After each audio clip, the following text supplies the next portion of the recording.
Did you know Die Hard was almost called Nothing Lasts Forever? And Bruce Willis wasn't even the first choice to play John McClane? Studios thought he was just a TV guy from a romantic comedy, not a real action star. But one man's stubbornness and a barefoot run across broken glass changed action movies forever.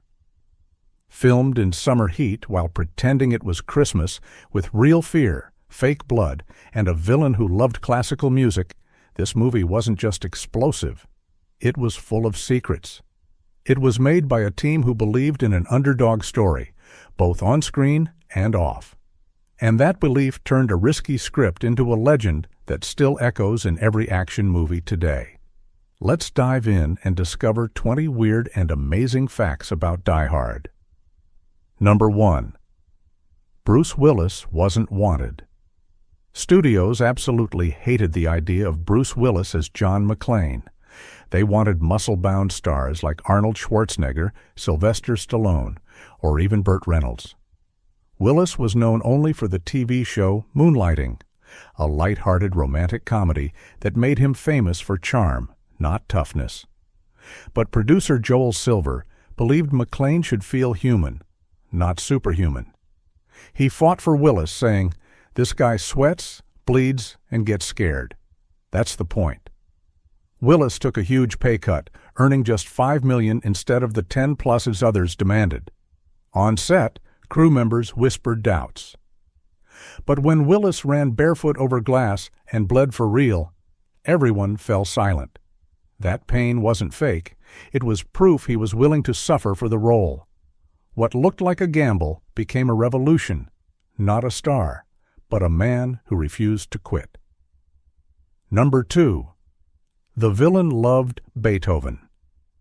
Hans Gruber wasn't just smart, he had taste.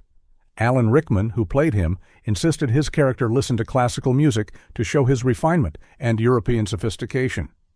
In the scene where he plans the heist, faint strains of Beethoven's Ode to Joy play from his earpiece, a detail Rickman added himself. He said, "Evil is more terrifying when it's cultured, not crude." Rickman studied real European terrorists and noticed many loved art, wine, and music. That calm voice, that smooth walk, they weren't just acting choices. They were built on deep research. Even his suit was custom-tailored in London, with silk lining and hand-stitched buttons. What looked like cold evil was actually quiet elegance. A monster, with manners and a playlist. Number 3. The Nakatomi Plaza was real. The skyscraper wasn't a set. It was Fox Plaza in Los Angeles, a real 35-story office building. The crew filmed at night while office workers slept, using the empty floors as their playground. Security guards thought the explosions were real attacks. One night, police surrounded the building after a panicked 911 call from a nearby resident who saw smoke and gunfire. The production had to show permits and calm everyone down just to keep shooting. Even the name, a Nakatomi, was added with temporary signs. Fox kept its real logo hidden. When McClane looks out the window, you see real LA lights, real traffic, real life below. What looked like fantasy was actually downtown Los Angeles. Real glass, real height, real danger. Number 4.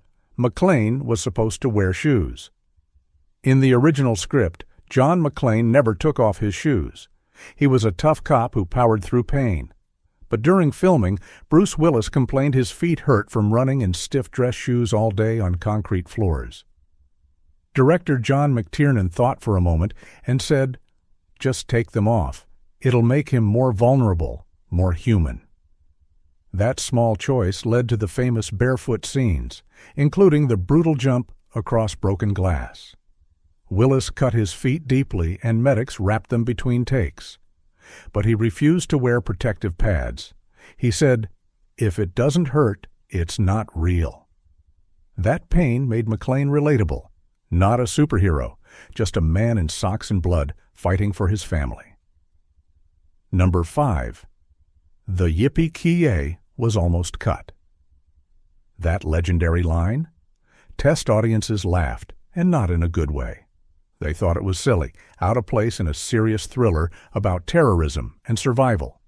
The studio executives wanted to delete it entirely, calling it unprofessional and childish. But Bruce Willis fought to keep it. He said, "It's what a real guy would say, half joke, half panic, trying to stay calm in hell." In the end, the line stayed and became McClane's signature. Years later, soldiers in Iraq and Afghanistan used it as a radio code during missions. What sounded goofy turned into legend. Sometimes the weirdest lines stick the longest because they feel true. Number 6.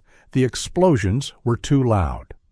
The rooftop explosion was so powerful it shattered windows 3 blocks away. Fire alarms blared in nearby buildings, and people called 911 thinking a real bomb had gone off. Police shut down filming for a full day and fined the production for disturbing the peace. The special effects team had used real dynamite, more than planned, because the first test looked weak on camera. But that first blast? It's the one you see in the movie. Raw, unfiltered, real. Crew members said their ears rang for hours, and some needed hearing tests afterward. What looked like movie magic was actually a neighborhood emergency. Boom. With real consequences. Number 7. Reginald VelJohnson. Almost missed the role. Sergeant Al Powell was almost played by a bigger name, but Reginald VelJohnson walked into the audition with a calm voice, kind eyes, and a gentle presence, and nailed it in one take. He based the character on his own father, a quiet man who helped others without fanfare or praise. That warmth made Al feel real, not just a cop on the radio, but a friend McClane could trust in his darkest hour. VelJohnson later said, "Al is the heart of the movie. He's the reason we believe McClane isn't alone." What looked like acting was actually love, a gentle soul, in a war zone. Number 8. The Christmas setting was a backup plan. The movie was originally set in summer, but the studio wanted a holiday release to compete with other blockbusters in the crowded December season. So writers added snow, carols, and a Christmas tree, all in post-production. Even the title Die Hard was chosen because it sounded like a holiday phrase. Die hard, as in hold on tight through the season. The decorations were fake, the snow was styrofoam, but the theme stuck. What felt festive was really a last-minute fix. Yet today, it's a Christmas classic, played every year alongside It's a Wonderful Life. Snow in July, magic in December. Number 9. The gun was too heavy. Bruce Willis's Beretta 92 FS weighed over 5 pounds with the magazine loaded. After hours of holding it up during long takes, his arm shook from muscle fatigue, not fear. In close-ups, you see his hand trembling slightly. The prop master tried lighter rubber versions, but Willis refused. He said, "Keep the real one. It feels honest. McClane wouldn't carry a toy." That weight made every shot feel earned, every trigger pull meaningful. What looked like stress was actually sore muscles. A hero, carrying real steel, real responsibility. Number 10. The rooftop scene was filmed in daylight. The night rooftop scene, shot at high noon in July. The crew used dark filters, smoke machines, and black drapes wrapped around the building to fake nighttime. Bruce Willis wore heavy winter clothes, wool pants, thick shirt, leather jacket, in 95-degree heat. He passed out once from dehydration and had to be revived with water and shade. But he never complained. He knew the illusion mattered for the story. What looked like a cold winter night was actually a scorching summer day. Fake night. Real sweat. Real dedication. Number 11. The FBI agents were real cops.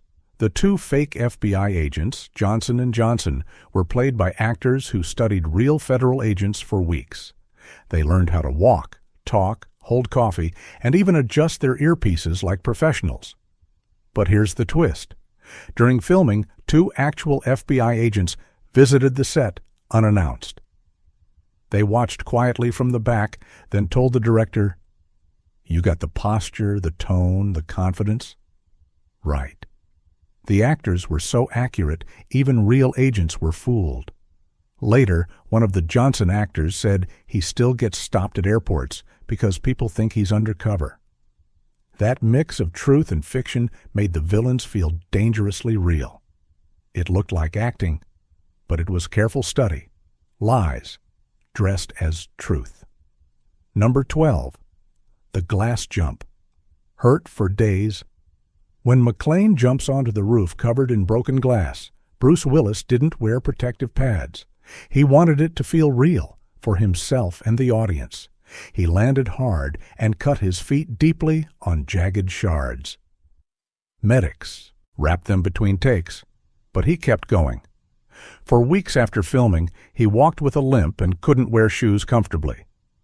His wife said he cried from the pain that night, but never on set. Yet in the movie, he just mutters, "That's going to leave a mark." That line wasn't scripted. It was real. The crew kept rolling because his reaction was perfect. What looked like cool toughness was actually silent suffering. Pain turned into poetry. Number 13. Alan Rickman's fall was terrifying. At the end, Hans Gruber falls from the building, but Alan Rickman didn't know exactly when the harness would drop him. The crew told him, "We'll let go on 3, but dropped him on 1 to capture real shock and panic. His scream wasn't acting. It was pure, unfiltered terror. He later said, "I've never been so scared in my life. For a split second, I thought I was dead."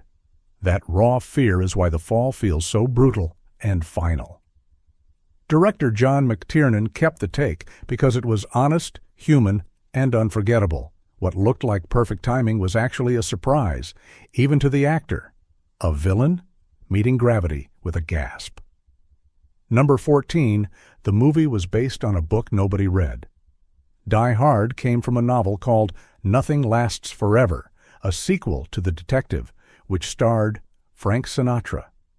Sinatra was so old by 1988, he turned down the role, so the studio rewrote it for a younger hero.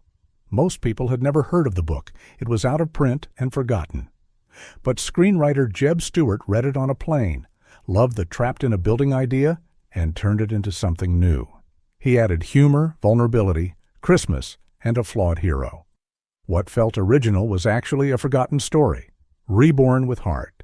Old pages, new hero, eternal legacy. Number 15, the Nakatomi Vault was a set within a set. The vault where the terrorists keep the bonds? Built inside a real bank vault on the Fox lot. But it was so small, crew members had to crawl through narrow tunnels to adjust lights and cameras. The spinning lock? Real metal weighing over 200 pounds. When Hans spins it, Alan Rickman strained his shoulder trying to turn it smoothly. The gold bars? Painted wood wrapped in foil. But the tension? Totally real. Every shot inside felt claustrophobic because it was claustrophobic. Actors sweated under hot lights, and the air grew thick with anxiety. What looked spacious on screen was actually a metal coffin. Trapped, in every sense. Number 16. The ho-ho-ho line was improvised. When McClane sends a dead terrorist down the elevator with, "Now I have a machine gun, ho-ho-ho," that joke wasn't in the script. Bruce Willis made it up on the spot, inspired by the Christmas setting and the dark humor of the moment. The crew laughed so hard they almost ruined the take, but the director kept it. It showed McClane using humor to cope with horror, to stay sane in madness. That tiny moment made him feel human, relatable, and brave. Not just a fighter, a man trying to keep his soul intact. What sounded like a throwaway line became a Christmas classic. Laughter in the face of death. Number 17. The helicopter pilot was real and scared. The scene where the FBI helicopter fires at the roof? The pilot was a real ex-military flyer hired for his precision. But when he saw the fake explosions below, he panicked and flew too high, breaking the shot. The director yelled, "Go lower!" over the radio. The pilot refused, saying it was too dangerous with all the smoke and wires. They had to reshoot with a remote-controlled model helicopter for safety. Even professionals got spooked. What looked like smooth flying was actually real fear in the cockpit. Not just movie danger, real risk. Courage under fire, on both sides of the camera. Number 18. The theme song was almost a pop hit. The iconic Ode to Joy remix by Beethoven almost had lyrics. A producer wanted to turn it into a dance track called Yippee-Ki-Yay to sell as a single. Thankfully, Alan Rickman objected strongly. He said, "Evil shouldn't sing, it should haunt." The instrumental version stayed and became one of cinema's creepiest, most elegant themes. That choice kept Hans Gruber refined, not silly. What could have been a joke stayed chilling. Silence spoke louder than words. Music as menace and mastery. Number 19. The Final Walk was shot in one take. After the explosion, McClane and Holly walk away as the building burns. That entire scene, over 2 minutes, was filmed in one unbroken take. Bruce Willis was exhausted, bleeding from old cuts and hoarse from screaming. But he held Holly's hand and walked slowly, like real survivors processing trauma. The camera followed from behind, no cuts, no music. You hear their breathing, their footsteps, the distant sirens. Just relief. What looked simple was actually a perfect emotional finale, captured in one breath. Real healing on film. A quiet victory after chaos. Number 20. It wasn't a hit at first, but became a legend. When Die Hard opened in July 1988, critics called it mindless violence and a loud, dumb action flick. Some theaters pulled it after 2 weeks. But then something strange happened. People kept talking about it. Word of mouth grew. Friends told friends. By Christmas, it was back in theaters and became a smash hit. It redefined action heroes, not muscle gods, but vulnerable men who win through grit, wit, heart, and sheer stubbornness. Today, it's studied in film schools, quoted worldwide, and considered one of the greatest action films ever made. But back then, it was almost forgotten. What looked like instant success was actually a slow burn, a quiet revolution, in a Christmas sweater, and it all started with one barefoot cop who refused to die. Bonus fact: the lost McClane's brother scene. Early drafts included John, McClane's brother Frank, a fellow NYPD cop who arrives to help during the siege. They filmed a tense scene where Frank dies in the parking garage, making John's fight personal and desperate. But test audiences found it distracting from the core story of John and Holly's reconciliation. So it was cut and the brother erased from history. For years, fans thought it was a rumor, until a script page surfaced in 2020 with Bruce Willis's handwritten notes in the margin. Too sad, keep it simple. Focus on love. That deleted brother lives only in archives now, a ghost of a story that never was. One small choice changed movie history. Die Hard isn't just about explosions or one-liners. It's about an ordinary man facing impossible odds, with no shoes, no backup, and a heart full of love for his family. Made in heat, pain, and last-minute chaos, it reminds us that heroes aren't born. They're made in the moment, through courage, humor, and humanity. If you enjoyed these stories, subscribe for more. Every movie hides a truth, and we'll keep uncovering them, one story at a time.